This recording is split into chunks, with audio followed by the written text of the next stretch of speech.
Olá, bem-vindos ao canal Via Veritas et Vita, Caminho, Verdade e Vida. E hoje nós vamos meditar no Evangelho de Jesus Cristo, segundo São Mateus, capítulo 6, versículos de 1 a 6, e depois pula 16 e 18. Vamos lá? O Senhor esteja conosco, Ele está no meio de nós. Proclamação do Evangelho de Jesus Cristo, segundo São Mateus. Glória a vós, Senhor. Só ajeitar um pouco. Opa. Naquele tempo, disse Jesus: guardai-vos de fazer vossas boas obras diante dos homens, para serdes vistos por eles. Do contrário, não tereis recompensa junto de vosso Pai que está no céu. Quando, pois, dás esmola, não toques a trombeta diante de ti, como fazem os hipócritas nas sinagogas e nas ruas, para serem louvados pelos homens. Em verdade, eu vos digo, já receberam a sua recompensa. Quando deres esmola, que a tua mão esquerda não saiba o que fez a direita. Assim, a tua esmola se fará em segredo, e teu Pai, que vê o escondido, irá recompensar-te.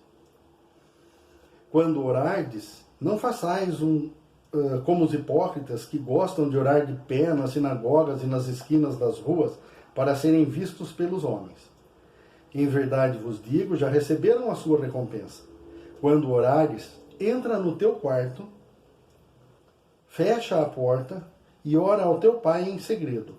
E teu Pai, que vê num lugar oculto, te recompensará. Vamos lá para o versículo 16. Quando jejuardes, não tomeis um ar triste como os hipócritas, que mostram um semblante abatido para manifestar aos homens que jejuam. Em verdade eu vos digo, já receberam a sua recompensa. Quando jejuares, perfuma a tua cabeça, lava o teu rosto.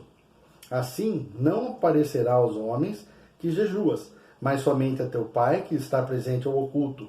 E teu Pai, que vê num lugar oculto, te recompensará. Palavra da salvação, glória a vós, Senhor. Muito bem. Hoje, Jesus, nós estamos no Sermão da Montanha, né? No Mateus capítulo 5 até o versículo 7, a gente vai ver Jesus no Sermão da Montanha ensinando os discípulos, ensinando os apóstolos. E uma coisa que é necessário observar é que o que Jesus está ensinando, o espírito daquilo que a gente faz. Então ele diz que não é jejuar por jejuar, não é dar esmola por dar esmola, mas quando você fizer isso, quando você for orar, você não reza por rezar, para que os outros vejam, não. Então, ele está dizendo qual a finalidade da nossa ascese. E ascese são as práticas que nós fazemos dentro de uma religião, dentro de uma espiritualidade. Então, a nossa ascese é a parte prática.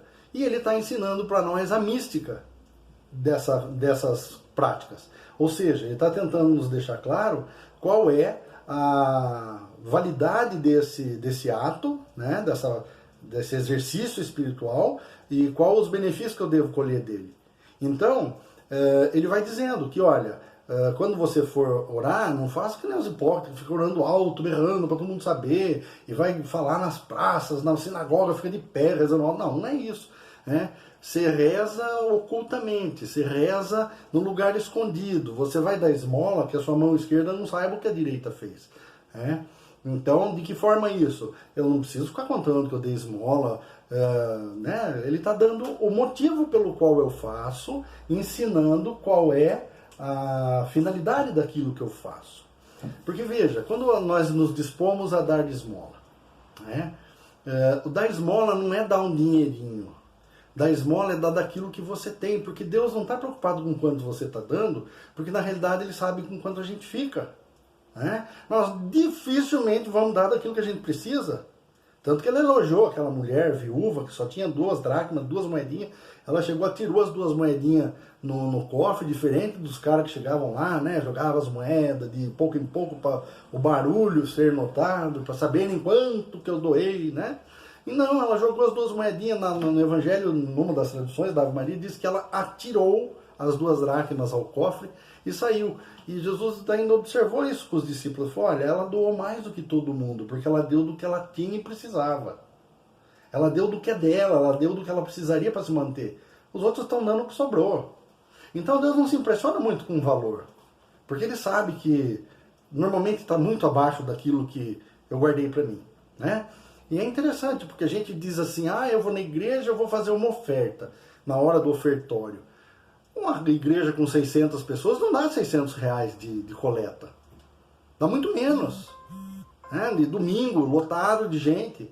Então, a gente tem essa medida calculada aí com Deus, né? Infelizmente. Mas ele não está nem falando de quantidade. Quem está falando de quantidade aqui sou eu. O que ele está dizendo é justamente o seguinte, que ele não vai, que você não deve fazer isso com o intuito de parecer bom, de parecer misericordioso, parecer, olha que liberalidade, como é. Não. Você deve fazer de uma forma que o outro não saiba. Eu vou doar uma cesta básica. Ninguém precisa saber. Você vai no mercado, separa a cesta e pede no mercado. Entrega aqui nesse endereço. Nem a pessoa que vai receber vai saber quem foi. E você pode dizer, não diga quem foi. Se perguntar, fala que foi uma doação. Pronto. Ou nem fala nada, entendeu? Nem fala nada. Deixa lá o papel com o endereço. Rua tal, número tal. Não, mas eu não comprei não. Mas tá aqui, é para entregar aqui. Né? E ninguém precisa ficar sabendo, nem o cara do mercado precisa ficar sabendo. Então veja, isso seria a gente fazer com a direita de forma que a esquerda não soubesse. Aí você vai jejuar, nossa, faz aquela cara de fome, né? Aquela cara de, tô morrendo. E ele já orienta, nem faça. Você vai fazer assim, não perde tempo. Porque você está fazendo para ser anotado, isso aí é carência, né? Tá fazendo pra... Nossa, barulhão. Isso aí você está fazendo para ser notado, para acharem assim, nossa, como ele é espiritual pra caramba, como ele reza.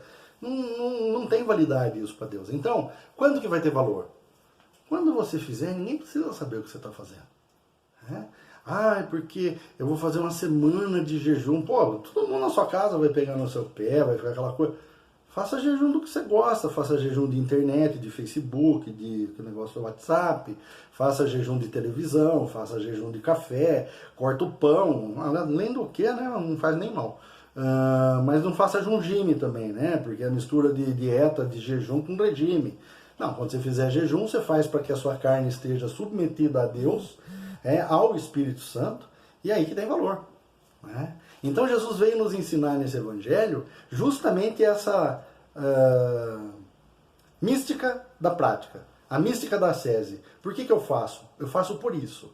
E o mais gostoso, o que eu mais gostei nesse evangelho, que ele faz questão de o tempo inteiro dizer, faça no oculto, porque o teu pai que vê o oculto, no evangelho de ontem ele mandava que a gente fosse santo como o nosso pai que está no céu é santo.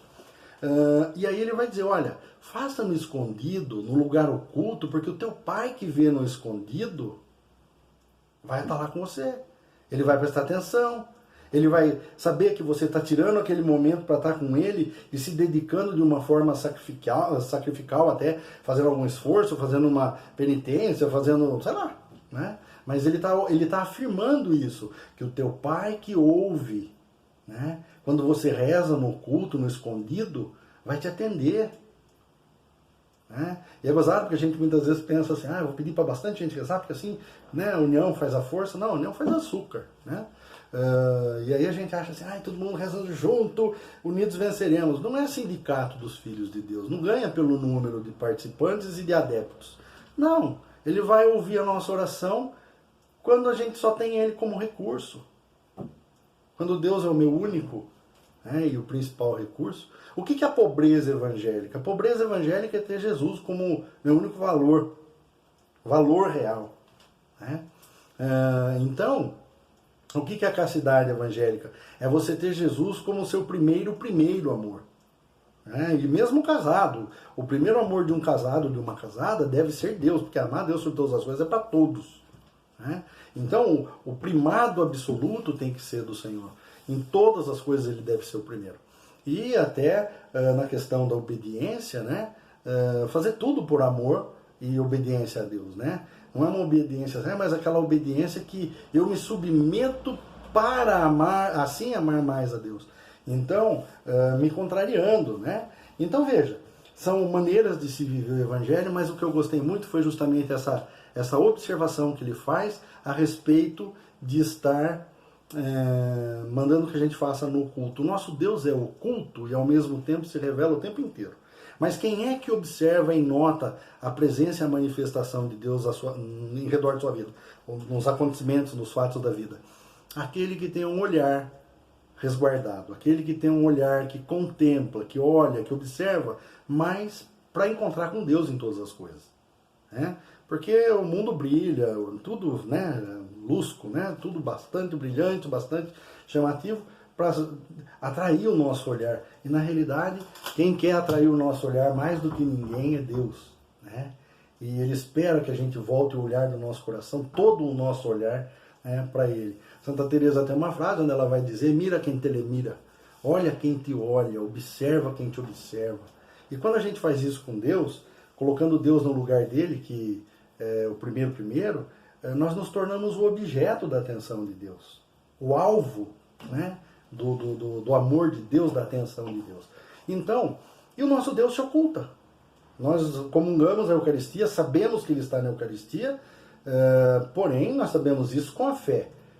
Os nossos olhos não veem, né? E até por isso eu devo postar. Ontem eu descobri mais um, foi publicado agora, mas me parece que já tem um tempo, na Venezuela, teve um milagre eucarístico, onde o Santíssimo exposto no sacrário, naquelas lunetas no sacrário, né, no expositor, no acessório da porta, ele começa a pulsar vermelho, como, né, um coração, e começa a pulsar. Depois eu vou postar.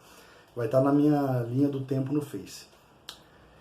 E aí, voltando, o nosso Deus, ele é um Deus absolutamente visível, né? Embora se faça invisível, mas ele é oculto e se mostra, e se esconde e se mostra, e se esconde e se mostra. Aí ele vai dizer: olha, eu tive fome, você me deu de comer. Mas quando, Senhor? Ah, no pobre. E muitas vezes a gente vai olhar para o pobre e vai ver um mendigo fedorento, descabelado, sujo, fedido. Nós não vamos ver o Senhor que está oculto ali, né? E saber que Deus está oculto em nós também, né? Porque eu não me sinto assim, nossa, eu sou cheio da presença de Deus, olha, quem dera, né? Eu me sinto assim, nossa, pisando nas nuvens. Mas me alegra saber, quando eu vou para oração e na minha vida espiritual, pensar que o Deus Pai, o Deus Filho, o Deus Espírito Santo escolheram habitar em mim, escolheram habitar em nós. Então, quanto mais a gente se relaciona com o Deus que está oculto, mais ele se manifesta e revela. Porque nós estamos voltando todo o nosso conhecimento, toda a nossa atenção, toda a nossa atenção mesmo, né? Nós estamos voltando para ele, então ele tem gosto de se revelar a quem se reserva a ele, né? E então que a gente aprenda com Jesus nesse evangelho e possa praticar essas coisas e as demais coisas que a gente faz na nossa vida espiritual, entendendo o propósito do porquê eu faço, né? Que é o mais importante. Então peçamos a bênção de Deus, que é Pai Todo-Poderoso, pedindo que Ele nos livre e proteja, nos livre de todos os males.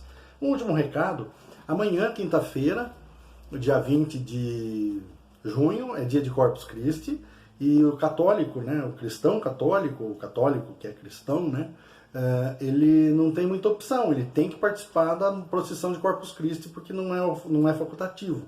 O seu Senhor sai pelas ruas para abençoar a cidade e o povo, então você deve acompanhar.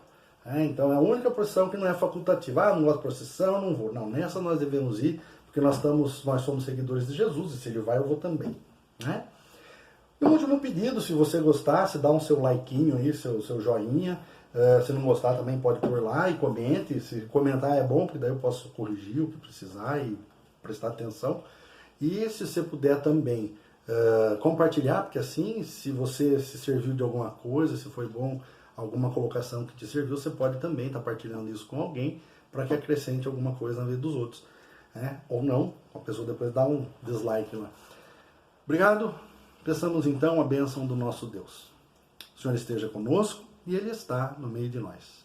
Venham sobre nós a proteção, a graça e a bênção do Deus Todo-Poderoso, que é Pai, Filho e Espírito Santo. Amém. Tenham todos um bom dia.